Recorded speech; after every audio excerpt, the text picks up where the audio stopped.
My Clone Solution, and today we are answering a question a lot of people are Googling. So the question today is, how do I give a speech that people will pay attention to? And we have Steve Sapato, the most famous, infamous speaker in America, here to answer this question for you. So Steve, how do I keep people's attention when I'm giving a speech? I don't have any idea. I wouldn't even try. Oh no, yes, I'm the expert. Wait a minute. Yeah, okay. So one of the problems is you have to know your audience. The second problem is you have to be entertaining. And that doesn't mean tell jokes. That means be entertaining.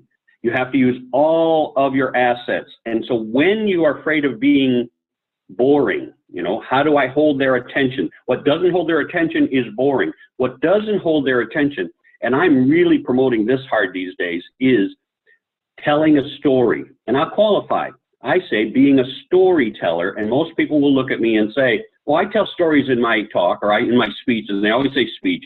To me, the difference between a speech and a talk is a speech is always boring. That's when you go to college, that's what they have, is they have a speech at the end of that, whatever, that graduation, and we're all like, oh my God, that's so boring.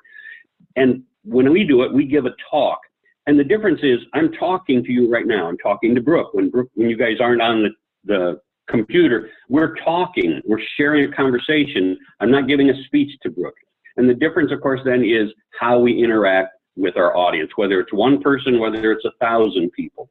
You don't want to be boring. You have to tell a story that involves your audience's memory. So I tell a story. My signature phrase on that is, tell your story using their memories. That's really important that you understand that if I tell a story, I can tell all kinds of great stories, nothing to do with me, tell a story about somebody else's event or happening and involve you in it. Just by using phrases like, have you ever been? Have you ever seen? Do you remember this in your life? All of these wonderful stories that will envelop, embrace, and bring your audience in. You want to stop being boring? You want to grab your audience? Go watch a few comedians. I tell everybody this now. I go to Tampa Improv. I love the improv theater. It's not improv, it's comedians. And when you go watch them, they tell stories. If you pay attention, that's what they're doing. They're involving the audience by saying, wow, once upon a time when I had this, you guys ever been there? And they're involving you all the time. That's really important, that when you say, hey, I need to involve people, I need for people to pay attention. First of all, you have to have a message. What's your talk about? So we talk about signature talks. If you're a speaker, you should have 1, 2, 3 signature talks, and we'll talk about that some other time. Then the second part of that is you have to be a great storyteller. And in order to be a storyteller, you have to paint the picture. You have to use your whole body, your face, your gestures to paint that picture. I ask all the time, do you think the people in the movies, people on TV, do you think they just got in and went, hey, here I am, I'm going to do some acting? They spent hours, weeks, months looking at their own facial expression. How do you do this? How do you do that? Do you have a crazy look that you give? I just did something on Facebook the other day. I said, hey, I can make my ears disappear. I was just feeling goofy one day, and I went, I can make my ears disappear just by going, they go away. Hey, that's no talent, but you can do it, right? And if you know how to use all those facial gestures, when I'm doing an intimate audience of 15 or 20 people, and I can tell a story, and then I do my little ear gesture, the people in the front row go, oh my God, he made his ears disappear. People in the back row still going, I don't see it, right? Too far away. What you have to know is, how does your face interact with your audience? How do your gestures interact with the audience? We have to be able to interact with our people. Talk to them like you're talking to everybody else, and you won't be boring, and therefore more people will pay attention to your talks, your speech. Same thing happens when you want to be popular in a group. Don't go in talking about you. It's not about you. It's about you, your story maybe, and how you can involve them in that story. Did you crash on your way into the party that night? Yeah, you can tell that story because other people will relate to the crash that you had, and some people will even interrupt you to tell their story. Great, let them.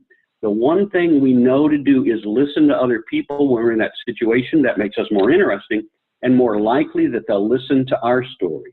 But if you're out in front of people, doing the talk, giving the lecture, doing the series, you're at a meeting. Ever been to a boring meeting? People say, Steve, I talk about boring things, right? It's boring. And I'm like, no, the topic is boring. If the meeting is boring, it's because you're boring. I was a real estate appraiser for 21 years. When I'd go to some of these meetings, they were the worst meetings in the world, last all day from a boring instructor.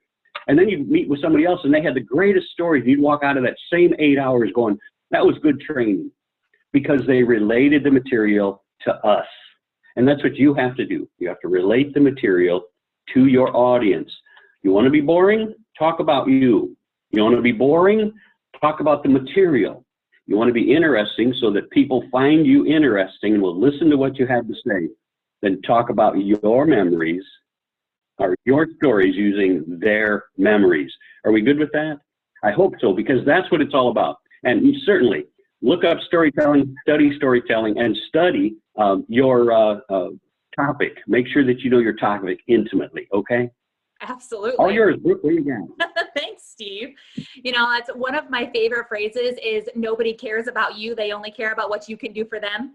And so if you're going in to solve that problem, especially if you get the option to have your call to action at the end, then or you get the opportunity to bring them into your world at the end of your talk, those things are priceless when it comes to your own list and your own business. So Steve, thank you for being here. If you want Steve's information, it is going to be on the next slide. It's also going to be in the post, in the YouTube description, or in the blog. So if you have any questions, feel free to reach out to him. Again, this has been another episode of Google My Business Problems. I'm Brooke Borup, your host, and we'll see you next week.